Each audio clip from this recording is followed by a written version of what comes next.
My name is Sophia, and this happened in Istanbul on an afternoon that started completely normal. I had spent the morning wandering through the city and, already tired, I called a taxi to go back to my hotel. The driver looked perfectly fine, well groomed, trimmed beard, clean shirt, the kind of person you trust without thinking twice. But the moment I got into the car and he looked at me through the rearview mirror, something felt off. It wasn't his face, it was his eyes. He watched me for too long, as if he were trying to measure me, figure me out, decide something. During the ride, he started speaking in a language I didn't recognize, switching to broken English. He asked strange questions, whether I was alone, how long I was staying in the city, if anyone knew where I was at that moment. While talking, he kept typing on his phone, resting on the steering wheel, glancing at the screen, and then back at me through the mirror. My body reacted before my mind did. My skin prickled. My breathing became shallow. Looking out the window, I realized the route was wrong. The streets were getting quieter and emptier. I tried to tell him we were going the wrong way, that my hotel was in the opposite direction. He laughed, shook his head, and said he knew the city better than I did, that this route was faster. When I insisted, he became irritated, repeating that I was confused. That's when I said, with my voice shaking, that I was going to call the police, that I knew the number. The car didn't stop, but the silence turned heavy. I then put my tour guide on speakerphone. As soon as he answered, the driver said something quickly in his own language. The guide replied in the same language, his tone firm. The driver went quiet for a few seconds, tapping his fingers on the wheel, clearly impatient. Without another word, he suddenly sped up and dropped me off right in front of my hotel, barely slowing down. I stepped out of the car, shaken and confused. On the pavement, my tour guide was already there, sweating heavily as if he had run to meet me. He only said that I should never have taken that taxi alone. And in that moment, I understood that I had escaped something I would never fully be able to explain.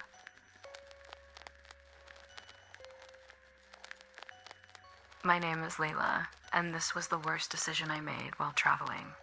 I was in Greece and wanted to save money, so I bought a cheap 2-island deal from a stranger online. Everything felt easy: cash payment, digital ticket, departure from the port of Piraeus, gate E7. Nothing seemed wrong at first. The port was chaotic, horns, seagulls, tourists rushing everywhere. And a staff member scanned my code and waved me through far too quickly, barely looking at me, which I now recognize as the first warning sign. On the ferry deck, the sea wind calmed me at first, until it suddenly shifted and carried a strong chemical smell like bleach. An older woman standing beside me began whispering a prayer, staring fixedly toward the back of the boat, as if she knew something I didn't. When we docked, I looked for the sign for Naxos, but it read Danusa instead, a much smaller island, far off the usual route. Before I could react, people wearing gray jackets were lined up at the ramp, holding laminated lists and counting passengers one by one.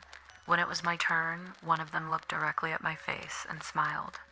Not a polite smile, but one of recognition, as if I was expected.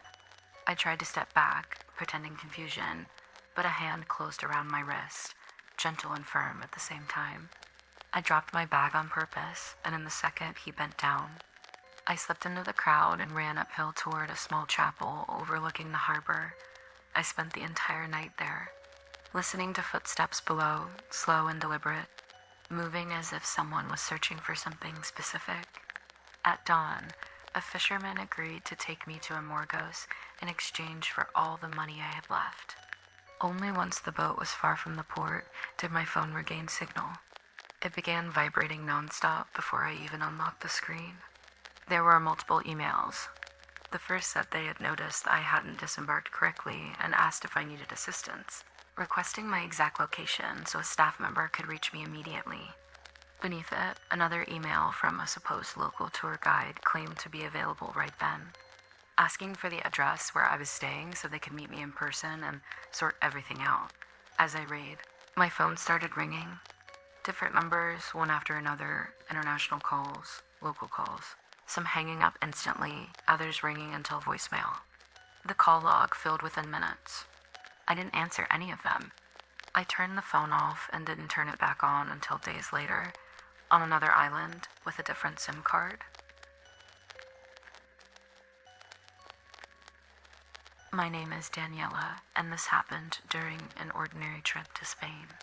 I was in Barcelona for work and staying at a simple hotel near Sants Station. On my last night, I decided to have dinner alone in a neighborhood away from the tourist center, recommended by a colleague. The restaurant was small, full of locals. Everything felt normal. When I asked for the bill, the waitress said the system was down and asked if I could pay in cash. I didn't have the exact amount, so she suggested I use an ATM 2 blocks away. The ATM was on a poorly lit street, but it wasn't deserted. There was a bar open on the corner, people talking, nothing that looked dangerous. When I inserted my card, the screen took longer than usual. Before the money came out, a woman stepped too close to me, pretending to talk on the phone. I felt that immediate sense of discomfort, but I tried to act normal. The ATM froze, canceled the transaction, and returned my card. At the same moment, the woman walked away far too quickly. I went back to the restaurant and paid by card. The waitress didn't seem surprised by my story about the ATM. She just nodded as if it was something common. When I left, I noticed the same woman leaning against a lamppost across the street, now without a phone.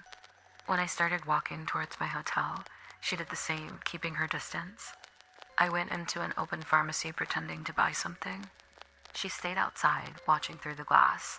I decided to call a ride through an app, but the request was canceled twice in a row. The woman started moving closer to the pharmacy door. When a car finally accepted the ride, I rushed out and got in. During the drive, the driver asked if I'd had trouble at the ATM on the corner. I asked how she knew. She simply replied that a lot of people do there. When I arrived at the hotel, the app showed that the ride had never been registered. The next day, when I checked my bank statement, I saw multiple withdrawal attempts made minutes after I had left the ATM. My name is Renata, and this happened during a work trip to Italy. I was in Milan for a trade fair and stayed at a small, old hotel, the kind with narrow corridors and very few cameras. On the second night, I arrived late and exhausted and realized my room key card wasn't working. I went down to reception and there was no one there. I rang the bell a few times until a staff member appeared, apologizing and saying the system went down often. She reprogrammed the card, handed it back with a quick smile, and said everything was fixed. When I entered the room, something felt different. It wasn't mess, and there was no strange smell. It was too quiet. My suitcase was exactly where I had left it, but the zip was slightly open. I told myself I was being paranoid. I showered, lay down, and tried to sleep.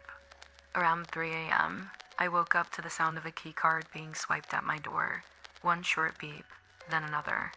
I stayed completely still, staring at the door. The handle didn't move. After a moment, there was one last attempt, and then silence. The next morning, I went straight to reception. A different staff member told me there was no record of my key card being reprogrammed the night before. She also said that only staff cards could open doors outside of cleaning hours. I asked to change rooms. She agreed, but seemed nervous. When I went upstairs to collect my things, I noticed something I hadn't seen before. There was a second key card on the desk, identical to mine, with the same room number. I checked out that same morning without waiting for explanations. At the airport, I received a notification from the hotel app asking if the overnight stay had been satisfactory.